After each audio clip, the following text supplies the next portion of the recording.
बरसने में आप घर से नहाते हैं कि नहीं? तालियां बजाएं, ताली बजाते हुए ये बात। बोलिए श्री लखन लाल की, बोलिए श्री अनंत बलवंत हनुमंत लाल की, बोलिए श्री चित्रकूट धाम की, बोलिए श्री रामचरितमानस की, बोलिए श्रीमद् भागवत महापुराण की, बोलिए श्री माता रानी की। बहुत बहुत साधुवाद है। और देखिए भगवान का ये दरबार लगा है कि नहीं? अब हम आपसे ये ना कहेंगे, सबसे बड़ी बात तो ये है कि ऐसे बारिश के मौसम में प्रकृति साथ नहीं दे रही, उसके बाद भी आप प्रकृति को अनुकूल बनाते हुए यहाँ तक उपस्थित हुए भगवान की लीला देखने के लिए। तो आप पैसा भगवान के चरणों में समर्पित करें या ना करें, केवल भाव लेकर के भगवान के दरबार में आए और आरती जरूर कर ले। जब वहां घर से यहाँ तक परिश्रम किया है, क्योंकि मित्रों ये दरबार एक ऐसा, देखिए कभी भी आप लोग ये ना सोचिएगा कि ये रामलीला हो रही है और रामलीला केवल एक कान से सुन लिया जाए, दूसरे से निकाल दिया जाए। ये ऐसा विषय नहीं है, क्योंकि ये एक ऐसा सरोवर है कि इस सरोवर में जो भी आता है वो मनवांछित फल पाता है। रामलीला को कभी हास्यास्पद न मानना चाहिए, हंसी का विषय नहीं है। यहाँ पर व्यक्ति जो भी मनोकामना करता है वो मनोकामना पूर्ण होती है। और एक दो प्रमाण नहीं है, एक दो प्रमाण नहीं, अनेकानेक बहुत से प्रमाण हैं ऐसे हमारे जीवन में कि ऐसे आश्चर्य चकित कर देने वाले प्रमाण सामने उपस्थित हुए हैं। तो वहां ज्यादा नहीं, हमारी माताएं आ जाए, दो चार माताएं आ जाए, थोड़ा भाव बना करते हैं यहाँ से कि आप लोग भक्त हैं। एक प्रमाण मैं बता रहा हूं, शौरापुर में प्रतिवर्ष लीला होती है। वहां पर एक लंबरदार, उनके कोई संतान नहीं थी। हमारे परम पूजनी फतेहपुर से भार्गव परशुराम जी का अब अभिनय नहीं करते हैं, कमल किशोर जी उस समय, शुक्ल जी उस समय अभिनय कर रहे थे। लंबरदार जब आए मंच में तो उनके आंसू चलने लगे। तो परशुराम जी ने पूछा कि ये आंसू क्यों चल रहे हैं भाई, इतना रो क्यों रहे हो, करुण क्रंदन क्या कारण है, कौन सा ऐसा दुख है? तो उन्होंने कहा कि इनके सब कुछ है लेकिन इनके पुत्र नहीं है, पुत्र के बिना ये घर द्वार ये सब बेकार, आगे कोई वंश चलाने वाला नहीं है। तो उन्होंने ये कहा कि ठीक है, यहाँ पर प्रभु श्री राम जी की लीला होती है और हम ये आपको वचन देते हैं कि आगे जब आएंगे तो यहाँ पर आपके पुत्र गोद में खेलेगा और उस पुत्र का नामकरण हम करेंगे। भगवत कृपा ऐसी हुई कि 65 वर्ष की आयु में, एक जीता जागता प्रमाण है यही हमीरपुर जनपद का सौरापुर का जीता जागता प्रमाण, 65 वर्ष की आयु में उनके पुत्र हुआ। तब वही कमल किशोर जी, शुक्ल जी, परशुराम जी जब दूसरी वर्ष वहां पर अभिनय करने के लिए गए तो वही लंबरदार मुखिया जी उस बालक को लेकर के आए। बोले पंडित जी अभी तक हमने नामकरण नहीं किया, आपके लीला का प्रभाव ये रहा कि उस प्रसाद से हमारे आंगन में कोई पुत्र नहीं था, 65 वर्ष की आयु में पुत्र मिला। तब वहां पर हमारे परम पूज्य परशुराम जी ने उस बालक का नाम लीलाधर रखा और लीलाधर जी के द्वारा एक मंदिर का निर्माण कराया गया और वहां पर 14 बीघे या 20 बीघे जमीन आज भी वहां सौरापुर में लगी हुई है, जहां पर हर वर्ष जाते हैं।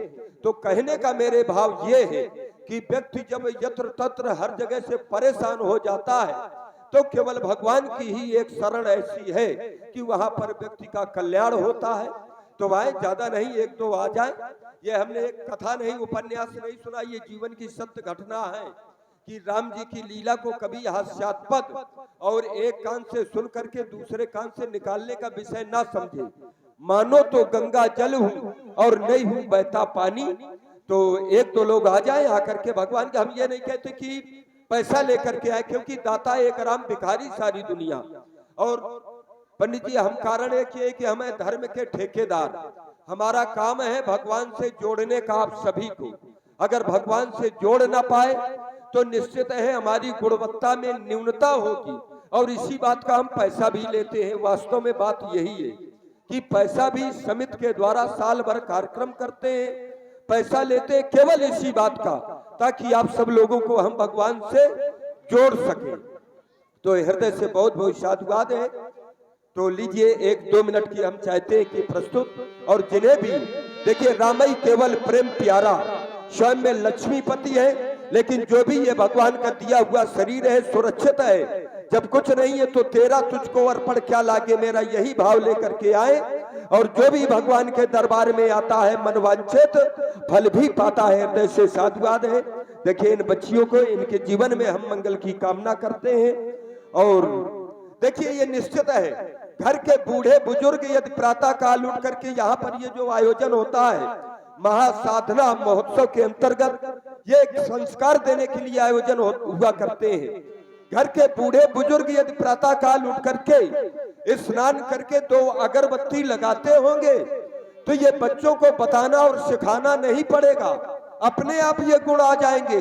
अब वही घर के बूढ़े बुजुर्ग यदि प्रातः काल उठ करके अब बैठ करके गिलास में गिलास लड़ाते होंगे तो ये भी बच्चों को बताना और सिखाना ना पड़ेगा, ये अपने आप गुण आ जाएंगे।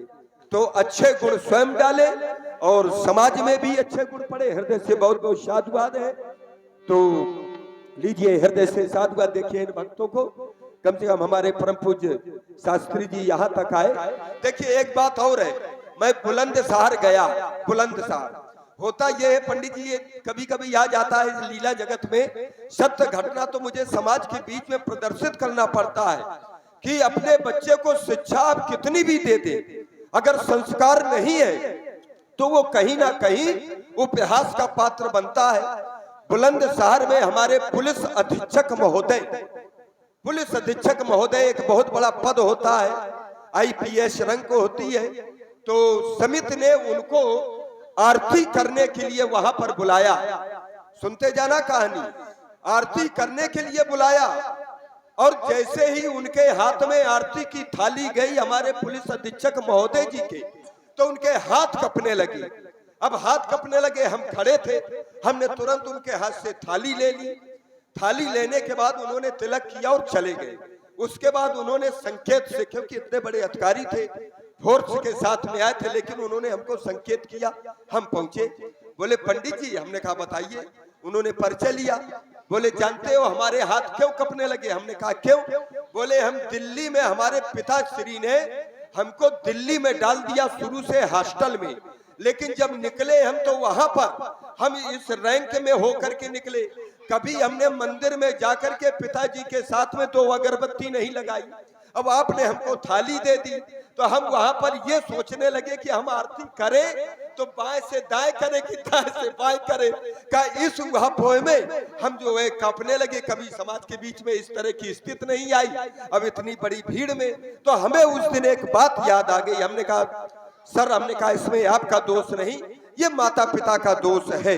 तो निश्चित है यदि माता पिता ऐसे आयोजनों में सम्मिलित तो होते हैं तो बच्चों को भी वो गुण प्राप्त होते हैं कि ये आरती की थाली बाएं से दाएं की जाती है कि दाएं से बाएं। हृदय से बहुत बहुत साधुवाद लीजिए। अब यहाँ से मंगल की कामना करते हुए मंगलाचरण की प्रस्तुत और सुंदर श्री राम कलेव की पावन लीला का शुभारंभ। और हमारे बड़े ही सुंदर जो सुरेश कक्कड़ जी